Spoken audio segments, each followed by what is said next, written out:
conflit de chefferie a éclaté le 3 août dans le canton Békourou, province du Mandoul. Bilan 35 blessés et 150 cases brûlées. Parmi les blessés, il y a 2 cas graves évacués à Moïsala. Le gouverneur du Mandoul, Adoum Forte Yamadou, s'est rendu sur le terrain pour ramener le calme. En effet, les 2 familles des 2 candidats à la direction du canton de Békourou se déchirent pour une succession.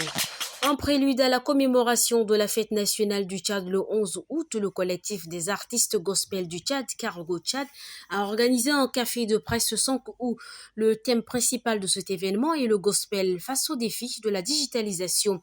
Le café de presse a réuni de nombreux artistes gospel tchadiens ainsi que des professionnels de l'industrie musicale et des médias. L'objectif était de discuter des nouveaux défis auxquels le gospel est confronté à l'ère de la digitalisation et de trouver des solutions innovantes pour promouvoir cette forme de musique. Le président en exercice de la CEDEAO, le président du Nigeria, Bola Tinubu, a introduit au Sénat une demande d'intervention militaire au Niger pour déloger les poutistes. Après examen du dossier, les sénateurs nigériens n'ont pas trouvé opportun l'intervention. Le Sénat n'a donc pas accédé à cette demande lors d'une session tenue ce samedi 5 août. Dans une déclaration, le président du Sénat, Godswill Akpabio, a indiqué que le Sénat a décidé de façon catégorique de ne pas intervenir militairement au Niger.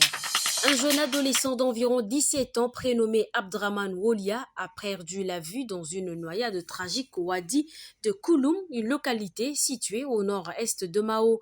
Le drame s'est produit le samedi 5 août aux environs de 17 heures.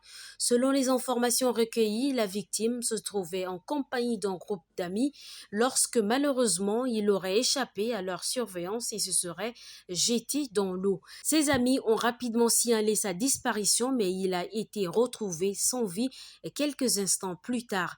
Les autorités ont procédé à l'inhumation de l'adolescent aux environs de 18 heures.